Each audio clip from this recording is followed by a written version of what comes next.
Welcome to Workplace Conversations. Real people, real stories, real workplaces. Hi and welcome to Workplace Conversations, AIMWA's podcast where we talk about the human side of work. I'm Sandra Holloway and today I'm joined by Professor Gary Martin, the CEO of AIMWA, and Gary is also a workplace commentator and columnist, and he's also my boss.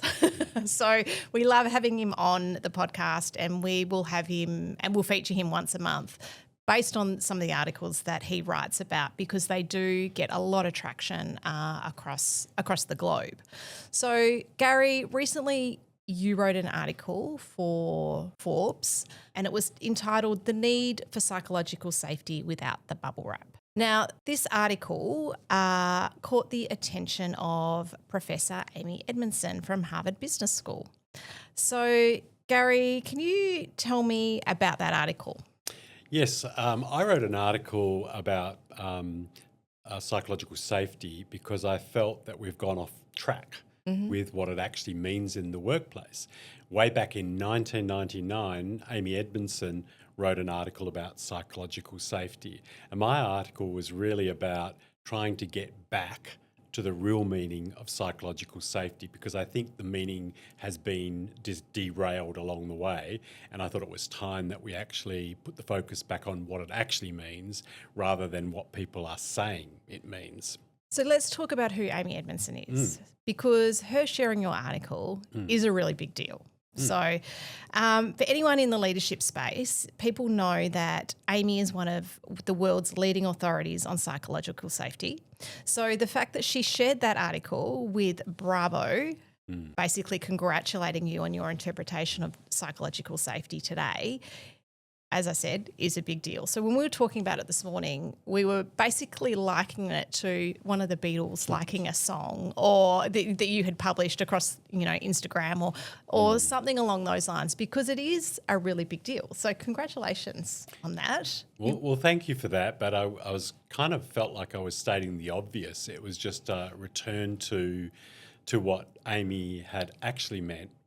Psychological safety was concerned with, not what people have almost twisted it in some workplaces to believe. And that's kind of when she did say Bravo, I thought, well, I am on the right track. It's not just me thinking that psychological safety has come off track in many workplaces. So maybe that's the point, right? That you took it back to her original meaning. Yes. And that's what you think resonated with her when she read it? Yeah, I think she's probably seen her work bastardized along the way, if I can use that word, that people choosing to attach particular meaning which she never intended. Yeah, okay. And why do you think it's such a live issue in workplaces right now? Well, in workplaces right now, we're increasingly concerned with people's physical health and their mental well-being, and psychological safety plays right into that second domain, which is people's mental health. Yeah, so it's become a buzzword. It has become a bit of a buzzword and used to suit particular purposes for particular people with particular agendas as well. Yeah. So it has become a buzzword, but it sits alongside other very similar buzzwords, and it's led to a lot of confusion. So, for example, people use the word psychosocial risk and psychological safety synonymously, and they're linked terms, but they mean two different things. Yeah, okay. So let's bring it back to basics. What is psychological safety? Yeah, so psychological safety is about creating an environment where people can speak up, make mistakes, and without any form of reprisal. That's what it basically is. But too often, it's actually perceived by people or recalled by people to be something that is more about making sure people are completely comfortable in the workplace, not upset, not offended, perhaps not accountable. Right, so no discomfort. No discomfort at all. It's about making them totally comfortable, I should say. And from discomfort generally comes growth. Yes. Quite often, some of the learning that we do is where we've been in uncomfortable or awkward situations, and we've managed to learn from that discomfort, basically. So, how would you know in an organisation when psychological safety is missing? Well, when psychological safety is missing, we tend to have an environment where there's silence. Right. People might make remarks about the workplace under the radar so that they're not caught out. But even then, they might fear making those sorts of remarks as well. But I think psychological safety, practical example, if you're in a meeting and the boss says something and nobody wants to ask a question about it, no one wants to challenge something, no one wants to offer an alternative view, it could be that the boss has just got a great idea, for example, and nobody really has anything to add to it. But it also could be that people don't want to speak up about something, even if they know it's wrong or there's a better solution and so on as well. So you think about every single workplace situation, you can probably apply that. Are people actively engaged in debating things, in trying to improve things, or are they remaining silent? So that's one of the key indicators that an environment's not psychological safe. So in your article, you use the phrase or the metaphor without the bubble wrap. Yes, because in all workplaces, we have situations where bubble wrap seems to be the way of actually responding to this concept of psychological safety. In other words, we've always wrapped leaders in bubble wrap because of their power, their position. Leaders have naturally got a bit of bubble wrap around them. In other words, they're almost going to be immune to discomfort at particular times because people don't want to challenge them and so on. But what we've also got now is we've got people taking this concept of psychological safety, and it's about being totally safe, meaning comfortable, and the two aren't the same, right? So we wrap people in bubble wrap so that they don't feel that, so that they don't get offended, they don't get upset, they don't get uncomfortable. And that's what I've seen now. We've seen workplaces shift from hard-nosed organisations where they're cutthroat, it's all numbers driven, to the extreme end where every employee has to be totally comfortable with everything that happens, and somehow the pendulum's got to swing back a bit. So we actually start to recognise that psychological safety is all about being comfortable to have uncomfortable conversations. So it's being comfortable to have those uncomfortable conversations, or being comfortable to speak up without fear that you're going to be punished for something. Because you're a workplace, right? That's right. You still need to get things done, right, as an organisation. And by speaking up, you can improve, you can develop, you can grow. When we're at that extreme where we won't give people feedback, for example, because we feel that might upset them, they're not going to grow, they're going to stay the same. And unfortunately, again, when people view psychological safety as not being direct with someone, what we're really doing is wrapping some bubble wrap around that concept. I love that metaphor. We need the bubble wrap removed. I guess that would affect productivity and, organisational growth and all of those things that we need in an organisation. So I guess, with the bubble wrap, people are trying to be kind. So how do leaders confuse that kindness with avoidance, I guess? Yeah, I think, as I said, I think the pendulum's probably swung too far. People think that kind is not telling someone that they need to develop or improve something, for example. So if we've basically mixed those two up, but being kind is really about providing people with the feedback. That is being kind, not telling them that. That's mean. Telling them is mean because they're never going to grow and develop.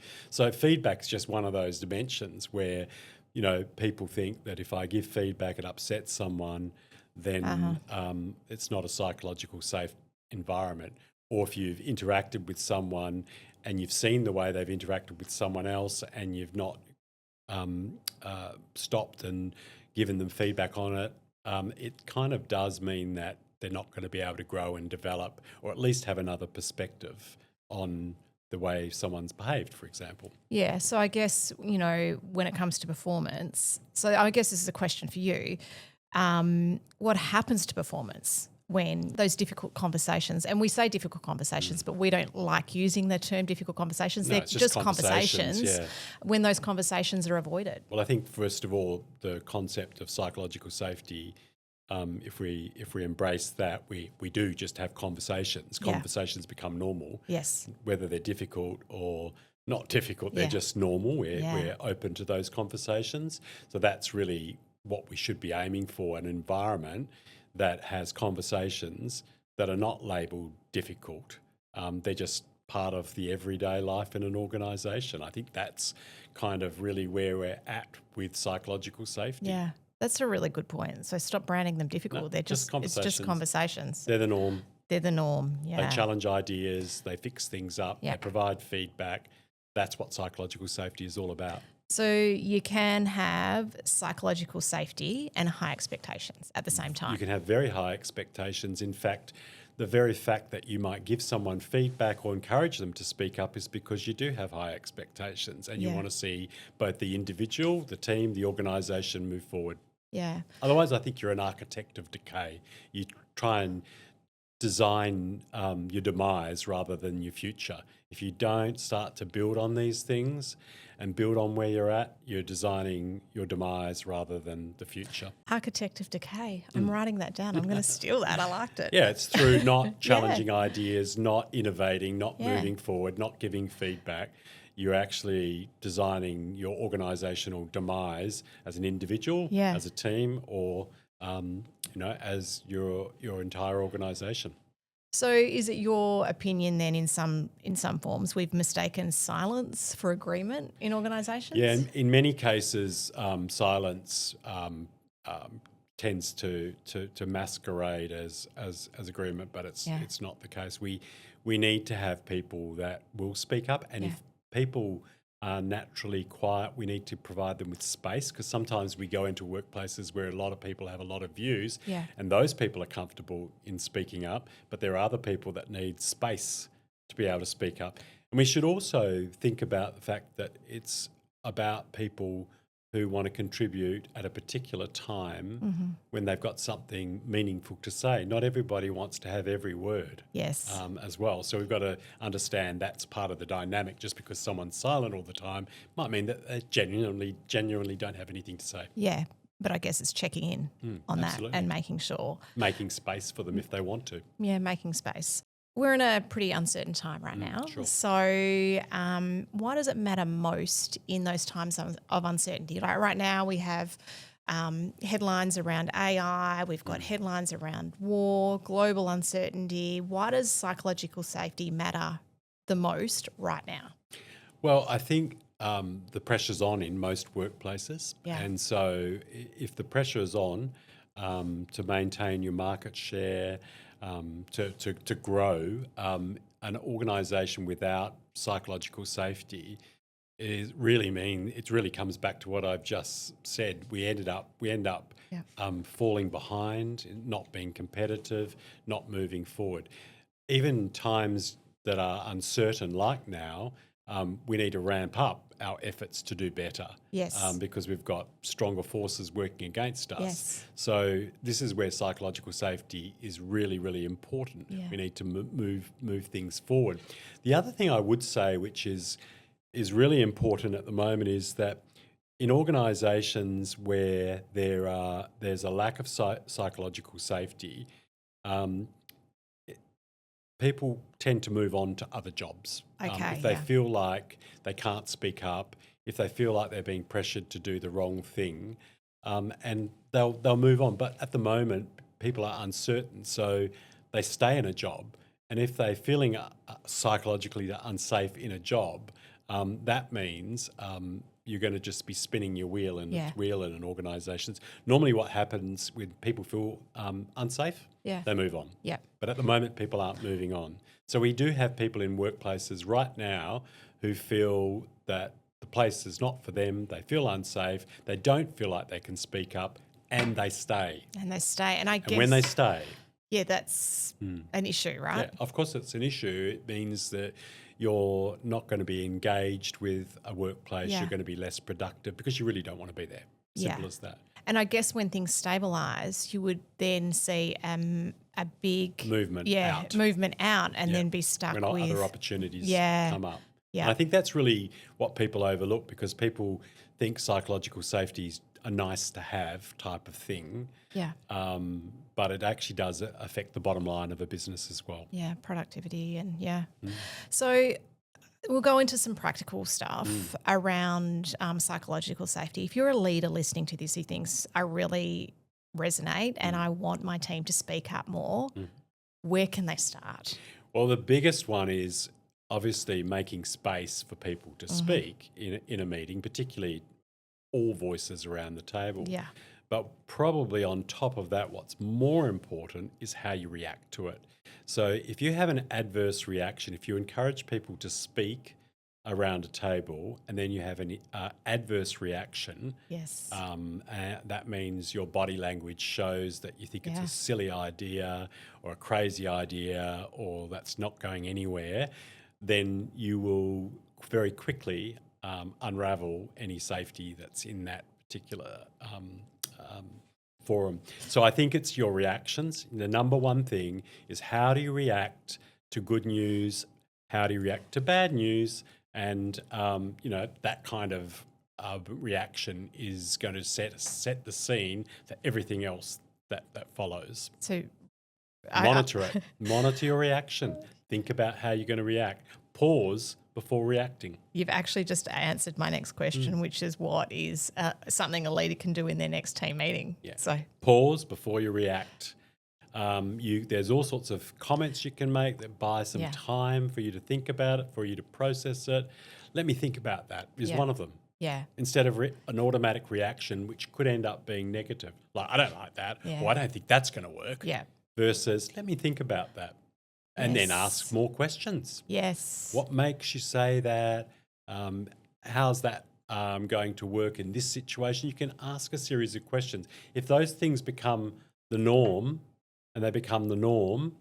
then you've got psychological safety. When you've got people that won't say anything because their fear of your reaction, then you have a problem. So just to recap this for people that are listening, so emotionally regulate before you go into a meeting. Pause when someone makes a suggestion, and if you're in doubt around your reaction, or not even if you're in doubt, ask questions. Yeah, of course, just follow-up questions. Yeah. And I think knowing what gets you into a bad situation, what sorts of things people say that trigger a bad reaction or elicit a bad reaction from you is also helpful. If you're aware of the things that don't bring out the best in you, then you're able to monitor them better. It's basic emotional intelligence, and how you respond to people is going to set the scene for psychological safety across the organisation. So here's another question though, because it's not just leaders that are responsible for psychological safety. Yeah, so that's true. What about employees or other members of the team that what can they do? Yeah, unfortunately, that's another misconception about psychological safety, that it is just about those in charge. Yeah. They are the ones that actually should make sure it's psychological safety, but people are working in a psychologically safe environment. But actually, it's every team member, every employee has an obligation to create an environment where others around them feel psychologically safe. Yes. So if you shut down people as a team member, your colleague, the person sitting across you, you don't give them their voice, then you're perhaps contributing to an environment that's not psychologically safe. If your reaction to others' suggestions and ideas is adverse, your body language shows that you don't like it or that you don't agree with it, then again, people will be less willing to talk. The reality is too, you don't have to like everything everybody says, but you have to respect what they say, basically, because they have a different view. That doesn't mean that they're any less human than you are. Absolutely. And sometimes those differing views actually build the best solution, right? Yeah. So, you know. And I think, here, when I am working with people, I rarely hold back on what I'm saying. It's perhaps the way I say it, that's kind of shouldn't come across as a criticism. It should be another question, or as I said, I try to do that myself. And of course, that's challenging to try and not react to something either positively or negatively. Just ask more questions, because sometimes people say things to you and you go, oh yeah, I love that, but you don't actually process it and think it through. Yes. So whether someone is giving you a suggestion that, on first glance you love versus something on first glance you don't love, you still need to go through the processing of that and ask other questions so that you fully understand what another person says, and then it becomes a safer environment rather than a reaction that shuts something down like that. I have to say you're very good at that. There, in our team meetings, you are very good at just asking questions till we get to the point where, and you never disagree, or you're very measured with your responses. Yeah, because I don't have a view until I have a view, if that makes sense. Yeah. I try and suspend that view. Yeah. And the trick is that a leader in that situation, shouldn't know whether the idea is being supported or not as a leader. Yeah. And that is the same type of behaviour that every employee needs to apply to someone at their same level or those people working around them.